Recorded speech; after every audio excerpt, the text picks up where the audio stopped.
It's the SKOR North Twins Show. All right, SKOR North Twins Show. Apologies for the delay here, and to be honest, I hope the stream makes it throughout this entire episode. Our hosting site, StreamYard's having some issues all week, to be honest, so apologies for the delay. Wasn't able to jump on at Target Field, also due to some high school baseball conflicts that were going on, so I figured I'd wait this out a little bit. Now here I am back at the home studio to talk about the Twins series loss to the Texas Rangers. So if you haven't already, hit the like button and subscribe button. I did my tier rankings and explaining tiers. Shout out to people in the comments who know what S through F tiers are. Apparently my co-host had never heard that, and I was like speaking French to them. So those that do know, appreciate you. If you haven't hit the like button and subscribe button, please do so. Help spread the word about the SKOR North Twins Show.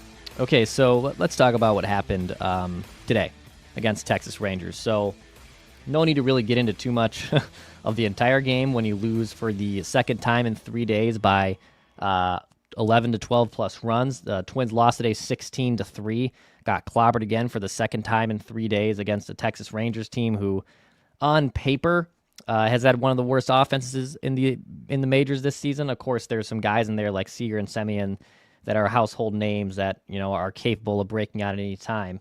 But the Texas Rangers have struggled to score runs all season long. Not the case. They leave Target Field fat and happy in the run score department. Beat up on the Twins 16-3. And for the Twins now, this is a little bit of a concern, and concern is probably putting it lightly. In the last week, obviously they lost Pablo Lopez a week ago, and in the last 7 games, the Twins have lost 5 of those 7 games, and they have a negative 32 run differential. Woof. So that has not gone very well. Of course, you lose Pablo. That's a problem. You lose now Zebby Matthews, and Simeon Woodrichson has to come back up. That's a problem. And now the latest domino to fall in this pitching fiasco is Bailey Ober. So Ober today, who came into the start struggling with some mechanical things that he noted that I haven't been right mechanically. The velocity on his fastball has been down from last season. He's never been someone that like blows you away with his fastball. In fact, if you just look at his average fastball velocity, taking a look at it last year even, it was 91 miles an hour, which in today's major leagues is nothing to be impressed by necessarily, just from a velo standpoint. Doesn't mean it can't be an effective pitch. But this year, it's down by about 1.5 miles in average velocity. And he's always been a guy that is really good with his changeup. It's a deadly pitch for him. But he's been able to be a very effective starting pitcher, a guy that has really good control without having to use a big-time fastball. Helps when, you know, you are 6'9" and 260 pounds, and you can get extension on that release point like no other pitcher basically in baseball. So he's been able to get by with that. And today, after another shaky start, last time out, it was even worse today. Bailey goes 4 2/3, allows 7 runs, all earned. First 2 innings were pretty much a disaster. Gives up a couple home runs, has a balk, walks guys, which is honestly the biggest concern. 6 walks for Bailey Ober today. This is a guy who is super good and dialed in when it comes to control. He doesn't walk guys. And you know, again, is it a mechanical thing, and are there things he's working on? And he felt coming into the start, we talked to him after the game. And by the way, I have another crazy note on that here that's just incredibly unfortunate that I'll get into in just a bit. But he had 43 walks all of last season. He has 21 now, I believe, on this season. And he's working on things mechanically. He's working on the release point, which has been a bit of a struggle for him. And he confirmed that he's been dealing with a hip problem, a thing that goes all the way back to spring training. And he's been dealing with the spring, and it's his left hip. And I guess, you know, when you're a pitcher and you hear injury, right, the biggest concern is arm or shoulder or elbow. You know, when you're 6'9" and you're a big cat like Bailey Ober, lingering around out there, it's already difficult to throw the baseball. This human arm, despite a lot of guys being really good with it, is not necessarily designed to throw and spin baseballs at 90+ miles an hour and spin them in horizontally and vertical directions that we can only dream of as normal human beings. But Bailey's been dealing with a hip injury. He said it's something he's been able to push through and not something he really looks at as the biggest reason of concern with his pitching as of late. Rocco Baldelli also kind of downplayed it and said, he knows he's been dealing with the hip problem, and he doesn't think that it's been the reason why his pitching hasn't lived up to snuff, and he's something it's dealing with internally and doesn't think it should be affecting his ability to pitch well. So Rocco kind of downplayed the injury that Bailey Ober admitted to. Now, is the injury, which isn't forcing him to miss time yet, is that forcing him to make mechanical tweaks that he wasn't able, he's not able to pitch mechanically like he did in the previous couple seasons where he's been very effective? I think that's obviously fair to say. But I think to suggest that the hip injury is, just an anomaly of why he's walking 6 guys today and giving up home runs and once again puts up just a really kind of uglyish start. He allowed 5 runs earned against Toronto. The start against Seattle, he only got charged for 2, so that was, a better start for him, but he only went 4 innings. So, yeah, I mean, something's wrong here. Something is certainly up. I don't know how the Twins are going to react. Bailey admitted, too, that he doesn't feel like he needs to necessarily skip a start or go on the injured list. Now, maybe like an MRI between now and when I'm recording this or when we, talk to you next, whenever that is, that could change things. But, man, I mean, it's very interesting that he admits that Bailey Ober has been pitching through something. And, I mean, you don't want to go on the injured list. No one wants to. And I feel Bailey acknowledged that, I don't feel the added pressure to step up in the absence of Pablo and, then also Zebby going down. But, he's a workhorse. He's 29 years old. He's been the Twins' one of the most consistent starters. I mean, look at his numbers, man. Talked about this going into the year. He's now made 100-plus starts in the big leagues, 102. He has an ERA of sub-4. The last 3 seasons, 3.98, 3.43, 3.21. It's a really effective starting pitcher and a name that we kind of gloss over sometimes when we think of Pablo and Joe Ryan and even Sonny Gray, who was a Cy Young runner-up in 2023. He's sometimes the forgotten man in this rotation. We'll see, I guess, what the future holds for Bailey Ober. I will say it's really tough because now with Pablo out and Zebby out and you're forcing Sim to be back up here, you called up Joey Wentz to give you an extra arm. They're running out of options internally. Andrew Morris would be the most intriguing option that's at AAA. He's a fringe top 10 prospect for the Twins, and he's pitching tonight for the Saints. So maybe this is his last start in St. Paul, and then they bring him back to start next week. I don't know. I haven't heard anything on that. When I've checked in on Andrew Morris's just readiness for the big leagues, I've kind of gotten some pushback from people that look at him and know his stuff more, and that he's not really necessarily ready to make that jump. When you're in AAA, you're always a call away. But they've tapped into Festa, who had a really good start yesterday. That was positive. Zebby Matthews is going to be shut down and not really examined for another couple weeks here with him going on the IL with a shoulder strain.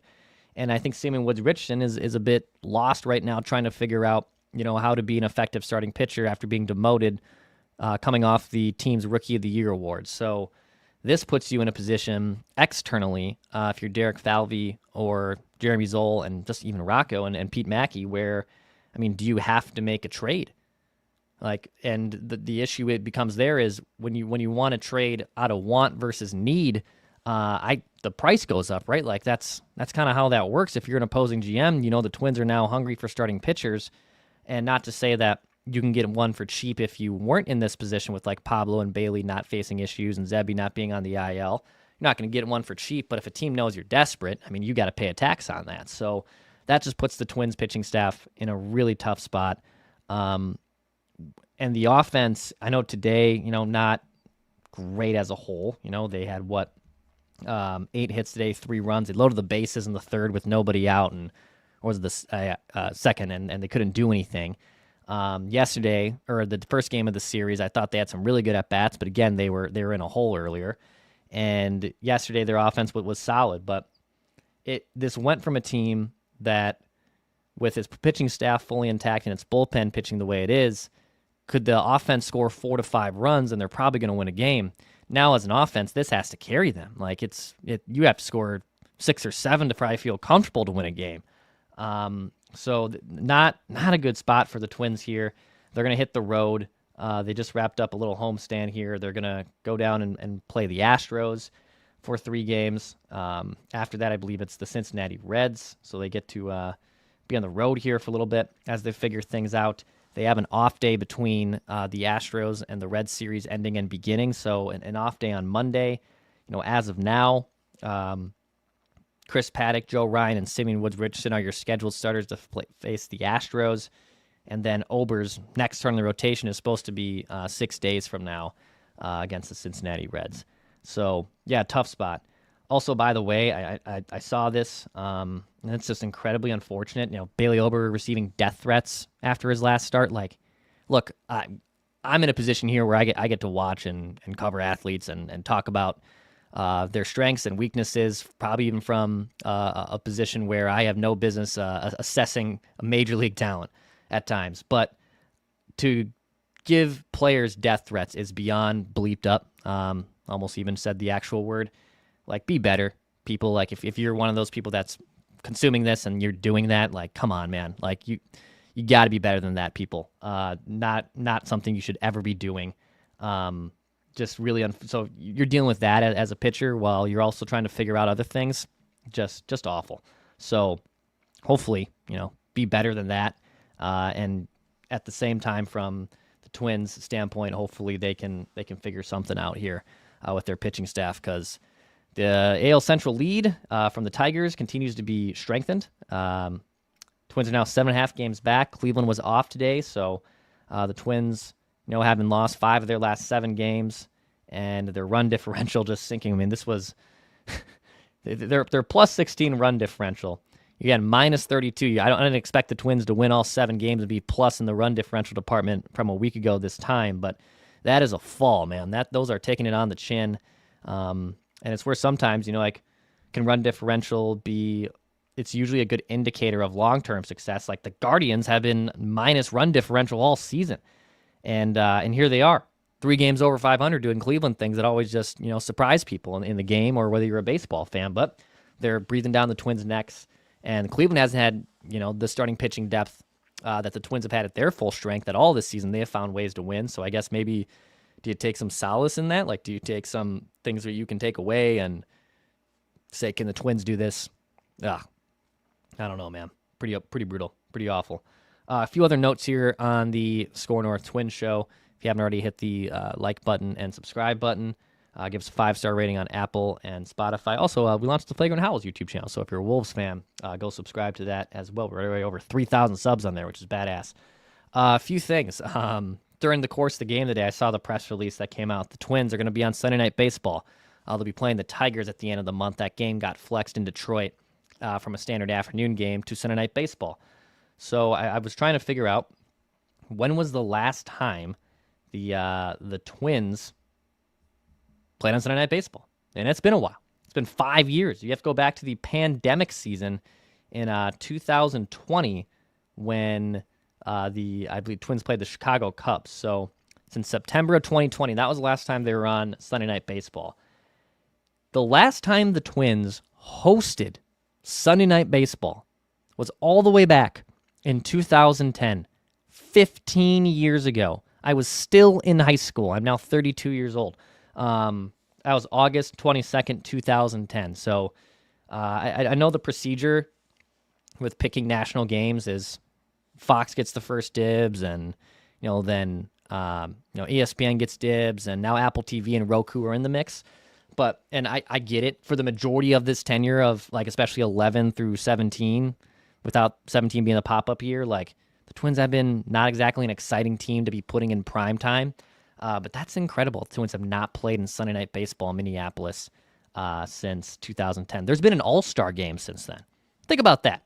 There's been an all-star game played at Target Field since the last time Sunday Night Baseball came here. So just an interesting little fact there. When you're down 11 to 10 runs, you start to dig and you start to ask around the PR staff and the broadcast information staff. Shout out to Andrew Halverson and also Mitch Hested, who were able to help me find some of that intel. But I wanted to share that with you guys too, just to get a fun nugget out there. But yeah, Twins in a tough spot here, fellas and gals.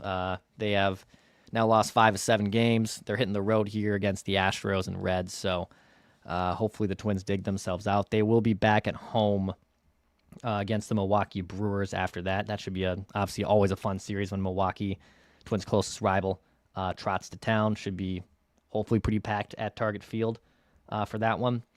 A little programming note, I will actually not be in attendance for that series, but we'll be there for the 4 games against the Seattle Mariners after that. So that should be a lot of fun as well. But yeah, you can subscribe here and follow me at Dex's tweets too for any updates that come injury related. Jorge Alcala got traded. Did the tier list on another episode on Dave's feed. If you haven't caught that, go check that out. But yeah, I figured I'd jump on here. Maybe I'll for sure have probably something at the end of Sunday from the wrap up in Houston. Anything else pressing or breaking, or if there's like a trade or other roster moves, might be able to jump on to here just to give you a recap. So appreciate you guys hanging out. Looks like the stream stayed alive, which is good. So thank you guys. Hey, appreciate you. This is the SKOR North Twins Show. My name's Declan Goff, and we'll be talking at you soon.